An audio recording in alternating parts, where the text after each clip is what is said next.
Hello students, welcome to my class. Me 9.2 exercise কৰাৰ আগতে উপপাদ্য 9.1 যেটো আছে একে ভূমিত আৰু একে সমান্তৰালৰ মাজত অৱস্থিত সমান্তৰিকবোৰৰ কালি সমান এটো আমি ভালকৈ শিকি ল'ব লাগিব। এই উপপাদ্যটো আমি মনত ৰাখিব লাগিব আৰু কেনেকৈ ইয়াৰ প্ৰমাণ কৰা যায় আমি জানিব লাগিব। ঠিক আছে, ইয়াৰ পিছতে আছে এটা উদাহৰণত দিয়া আছে। উদাহৰণ 2 দিয়া আছে এটা ত্ৰিভুজ আৰু এটা সমান্তৰিক যদি একে ভূমিৰ ওপৰত আৰু একে সমান্তৰালৰ মাজত থাকে তেন্তে দেখুৱা যে ত্ৰিভুজটোৰ কালি সমান্তৰিকটোৰ কালিৰ আধা হ'ব। এটো এটা উপপাদ্য হয় কিন্তু উদাহৰণ 2 দিয়া আছে, গতিকে আমি উদাহৰণ 2 বুলিয়ে কম। গতিকে এই দুটা কথা আমি উপপাদ্য 9.1 আৰু উদাহৰণ 2টো আমি ভালকৈ জানি ল'ব লাগিব আৰু মনত ৰাখিব লাগিব। এইকেইটা আমাৰ অনুশীলনী 9.2 সলভ কৰোঁতে তাতে আমাৰ প্ৰয়োজন হ'ব। গতিকে আমি আজি এই ভিডিঅ'টোত উপপাদ্য 9.1টো আমি প্ৰমাণ কৰিম। ঠিক আছে, তাৰ পিছৰ পৰৱৰ্তী ভিডিঅ'ত মই উদাহৰণ 2টো প্ৰমাণ কৰি দিম। তাৰ পিছতহে আমি 9.2 অনুশীলনীটো ষ্টাৰ্ট কৰিম। উপপাদ্য 9.1টো মই লিখি লৈছোঁ। একে ভূমিত আৰু একে সমান্তৰালৰ মাজত থকা সমান্তৰিকবোৰৰ কালি সমান। পৰীক্ষা যদি আহে ইয়াত কেৱল তিনিটা শব্দ লগাই দিব। প্ৰমাণ কৰা যে একে ভূমিত আৰু একে সমান্তৰালৰ মাজত থকা সমান্তৰিকবোৰৰ কালি সমান। তো দুটা সমান্তৰিক আমি লৈ লৈছোঁ ইয়াতে, এ বি চি ডি সমান্তৰিক আৰু ই এফ চি ডি আন এটা সমান্তৰিক। দুইটা একেটা চেয়াৰত বা একেটা চকীত বহি আছে বুলি কল্পনা কৰা, যিটোৰ নাম হৈ গ'ল ডি চি। তাৰমানে দুইটা সমান্তৰিকৰে এই ডি চিটো হৈ গ'ল উমৈহতীয়া বাহু। দুইটা সমান্তৰিকে ডি চি বাহুটো ব্যৱহাৰ কৰি আছে আৰু যিহেতু সমান্তৰিকৰ বিপৰীত বাহুবিলাক সমান্তৰাল, গতিকে এই এ এফটো সমান্তৰাল ডি চি হ'ব। তো একেযোৰ সমান্তৰাল ৰেখা এ এফ আৰু ডি চিৰ মাজতে এই দুটা সমান্তৰিকো আছে, লগতে একেটা পিলাৰ বা চকীৰ ওপৰতে বা ভূমি বুলি কওঁ আমি, একে ভূমিৰ ওপৰত দুইটা সমান্তৰিক আছে। যদি তেনেকুৱা হয় তেনেহ'লে সমান্তৰিক দুটাৰ কালি সমান বুলি আমি প্ৰমাণ কৰিব লাগে। সেইকাৰণে ইয়াত লিখি লোৱা হৈছে এতিয়া যে বিশেষ সূত্ৰ ধৰা হ'ল এ বি চি ডি আৰু ই এফ চি ডি সমান্তৰিক দুটা একে ভূমি চি ডি আৰু একে সমান্তৰাল এ এফ আৰু ডি চিৰ মাজত আছে। এ এফ আৰু ডি চি মাজত আছে। প্ৰমাণ কৰিব লাগে যে এ আৰ মানে হৈ গ'ল কালি। কালি লিখি থকাতকৈ এ আৰ লিখিলে বেছি সুবিধা বুলি মই ভাবোঁ। তো স্মল লেটাৰত এ আৰ লিখিলে কালি বুজায়। কালি এ বি চি ডি সমান কালি ই এফ চি ডি আমি প্ৰমাণ কৰিব লাগে। তাৰ বাবে আমি এই দুটা ত্ৰিভুজ দেখি আছোঁ, এই দুটাত এ ই ডি আৰু এটা হৈ গ'ল এ ই ডি আৰু এইটো বি এফ চি। এই দুটা ত্ৰিভুজ আমি সৰ্বসমতা প্ৰমাণ কৰিম। ঠিক আছে, তো এতিয়া মই ইয়াত লিখি ল'লোঁ ত্ৰিভুজ এ ই ডি আৰু ত্ৰিভুজ বি এফ চিত এইটো কোণ আৰু এইটো কোণ সমান হ'ব। কিয় সমান হ'ব? কাৰণ অনুৰূপ কোণ। কিয় অনুৰূপ কোণ হ'ব? কাৰণ এ ডি সমান্তৰাল বি চি, কাৰণ এ বি চি ডি এটা সমান্তৰিক হয়, গতিকে সমান্তৰিকৰ বিপৰীত বাহুবিলাক সমান। এই সমান্তৰিক এ বি চি ডিৰ এ ডি আৰু বি চি বাহু বিপৰীত বাহু হৈ আছে, গতিকে সমান্তৰাল হ'ব আৰু ইহঁতক ছেদ কৰিছে এই এ এফ ৰেখাডালে। এ এফটো ছেদক, গতিকে এই দুটা আমি কম অনুৰূপ কোণ। অনুৰূপ কোণবোৰ সদায় সমান যদি ৰেখা দুডাল সমান্তৰাল হয়। ঠিক আছে, তো মই ইয়াত লিখি দিলোঁ এতিয়া ই এ ডি কোণ। ই এ ডি কোণ সমান এফ বি চি কোণ, কিয়নো এ ডি আৰু বি চি সমান্তৰাল আৰু এ এফ হৈ গ'ল সিহঁতৰ ছেদক, গতিকে এই দুটাক আমি অনুৰূপ কোণ বুলি ক'ম।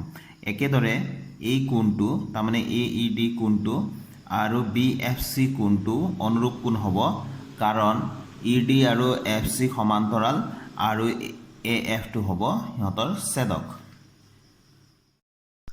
মই ইয়াত লিখি দিলোঁ এ ই ডি কোণ সমান বি এফ চি কোণ, য'ত ইহঁত দুটা হ'ল অনুৰূপ কোণ। কিয় অনুৰূপ কোণ? এ ই ডি কোণটো এইটো আৰু বি এফ চি কোণ এইটো। ভালকৈ লক্ষ্য কৰা, এই দুটা অনুৰূপ কোণ কিয়নো ই ডি আৰু এফ চি সমান্তৰাল আৰু ইহঁত দুটা কাটি দিছে এ এফ ৰেখাই, গতিকে এই দুটা কোণৰ সৃষ্টি হৈছে। এই দুটা কোণক কোৱা যায় অনুৰূপ কোণ, যিহেতু সমান্তৰাল ৰেখা গতিকে অনুৰূপ কোণবোৰ সমান হ'ব। তাৰপিছত আমি দুটা বাহু আমি ইয়াত ল'ব পাৰোঁ, ই ডি আৰু এফ চি বা এ ডি আৰু বি চি, যিকোনো এটা ল'লে হ'ল। তো মই এ ডি আৰু বি চি বুলিয়ে লৈছোঁ। এই ত্ৰিভুজটোৰ পৰা এ ডি আৰু এই ত্ৰিভুজটোৰ পৰা মই বি চি ল'লোঁ। তো A D equal to B C কিয় হয়? কাৰণ এইটো সমান্তৰিকৰ বিপৰীত বাহুবিলাক সমান। তো এইটো সামান্তৰিকৰ বিপৰীত বাহু মই লিখি দিম এতিয়া তো মই ইয়াত লিখি দিলোঁ AD = BC সামান্তৰিকৰ বিপৰীত বাহু এতিয়া আমি ভালকৈ লক্ষ্য কৰা এই ত্ৰিভুজ দুটাত আমি কি পালোঁ এইটো ত্ৰিভুজৰ দুটা কোণ আৰু এটা বাহু এইটো ত্ৰিভুজৰ দুটা কোণ আৰু এটা বাহুৰ লগত সমান গতিকে এই দুটা কি হ'ব কোণ বাহু শৰ্তমতে এই দুটা সৰ্বসম হ'ল এতিয়া কিয় কোণ বাহু শৰ্তমতে সৰ্বসম হ'ল কোণ বাহু কোণ কিয় নিলিখিম কাৰণ আমি কৰিছোঁ এই দুটা কোণ আৰু এই দুটা কোণৰ মাজৰ বাহুটো তুলনা কৰা নাই কিন্তু এইটো ত্ৰিভুজৰ লগত এই দুটা কোণ আৰু এই দুটা কোণৰ বাহিৰত থকা আন এটা বাহু ইয়াতো এই ত্ৰিভুজতো সেই একেধৰণে এই দুটা কোণ আৰু এই কোণ দুটাৰ বাহিৰত থকা বাহু এটা আমি ইয়াতে তুলনা কৰিছোঁ নহয় জানো গতিকে আমি লিখি দিম এতেকে কি লিখিম এইটো ত্ৰিভুজ AED এইটো আমাৰ সৰ্বসম হ'ব ত্ৰিভুজ AED বুলি ক'লে আমি ইয়াতে কি বুলি ক'ব লাগিব BFC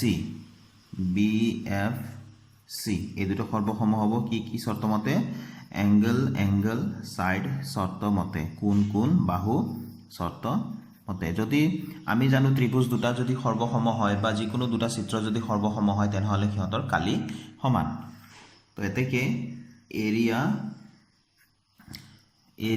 AED equal area BFC হয়নে কিয় হয় তো লিখি দিলোঁ কাৰণটো যেহেতু সৰ্বসম ত্ৰিভুজৰ কালি সমান সৰ্বসমত যিকোনো চিত্ৰৰে সমতলিক চিত্ৰৰে কালিবিলাক সমান হয় তো এতিয়া এইখিনি ঠাইৰ কালি আমি প্লাস কৰি দিম EBCD এইখিনি ঠাইৰ EBCD এই চতুৰ্ভুজটো দেখি আছা ন এই মাজত থকা চতুৰ্ভুজটো এই চতুৰ্ভুজৰ কালি আমি প্লাস কৰি দিম দুয়োফালে ঠিক আছে তো সেইটো কথাই মই ইয়াত লিখি দিলোঁ দুয়োফালে এৰিয়া EBCD কালি ABCD যোগ কৰি তো ইয়াত আমি যোগ কৰিম তো এৰিয়া AED আছিলে আগৰ পৰা এইফালে আমি এৰিয়া EBCD যোগ কৰি দিম C এইটো ত্ৰিভুজ হয় আৰু প্লাস কৰি দিলোঁ এৰিয়া EBCD এইটো যোগ কৰি দিলোঁ কালিটো ঠিক আছে এইটো চতুৰ্ভুজটো তো এইটো ত্ৰিভুজ আছিলে এই ত্ৰিভুজত এই চতুৰ্ভুজটো দি দিয়াৰ লগে লগে কি হ'ব AED ত্ৰিভুজ আছিলে প্ৰথমতে ভালকৈ লক্ষ্য কৰিবা যে এইটো আমি ত্ৰিভুজটো আছিলে আমাৰ প্ৰথমতে AED এইখিনি ত্ৰিভুজ তাৰ মানে মোৰ এইখিনি মাটি আছে তাৰ পিছত EBCD চতুৰ্ভুজ যোগ কৰি দিলোঁ তাৰ মানে মই এইখিনি মাটি কিনিলোঁ ঠিক আছে এইখিনি মাটি কিনাৰ লগে লগে মোৰ গোটেই মাটিখিনি কি হৈ যাব এতিয়া নাম ABCD নহয় জানো ঠিক একেধৰে আগত ধৰি লৈছোঁ মোৰ মাটি আছিলে BFC এইখিনি মাটি আছিলে এইখিনিৰ লগত মই EBCD মোৰ মাটিৰ ফালে যোগ কৰি দিলোঁ তো মাটিখিনি যদি যোগ কৰি দিওঁ তেনেহ'লে এইখিনিতো নাই এইফালে মোৰ আগত আছিলে এইখিনি পিছত এইখিনি আকৌ মাটিখিনি যোগ কৰিলোঁ যেনিবা তেনেহ'লে নাম কি হৈ যাব EFCD নহয় জানো গতিকে এই কথাটো নিশ্চয় বুজি পাইছা গতিকে ইয়াত এতিয়া আমি কৰিম এৰিয়া AED আৰু এৰিয়া EBCD এই দুটা মিলি পেলাই কি হ'ব এতেকে এৰিয়া ABCD আৰু এইফালে কি হ'ব এৰিয়া BFC আৰু EBCD যোগ লাগি কি হ'ব এৰিয়া মানে কালি EFCD এইটোৱে আমি প্ৰমাণ কৰিব লাগিছিল নহয় জানো গতিকে আমাৰ প্ৰমাণিত হৈ গ'ল অতি সহজ গতিকে আমি লিখি দিম হেন্স প্ৰুভড বা প্ৰমাণিত হ'ল ঠিক আছে নিশ্চয় বুজিছা তোমালোকে তো আজিৰ ভিডিঅ'টো মই ইয়াতে সামৰিছোঁ যদি তোমালোকে মোৰ ভিডিঅ'বোৰ চাই ভাল পোৱা বা অকমানো শিকিছোঁ বুলি ভাবিছা বা ভাবা তেনেহ'লে নিশ্চয় তোমালোকে লাইক এটা কৰি যাবা আৰু শেয়াৰ কৰিবা আৰু মোৰ চেনেলটো যদি এতিয়াও তোমালোকে সাবস্ক্ৰাইব কৰা নাই সাবস্ক্ৰাইব কৰিবা আৰু কিবা যদি অসুবিধা থাকে কমেন্ট সেকশনত কমেন্টৰ জৰিয়তে তোমালোকে তোমালোকৰ কোৱেশ্চনবোৰ সুধিব পাৰিবা থ্যাংক ইউ ফৰ ওয়াচিং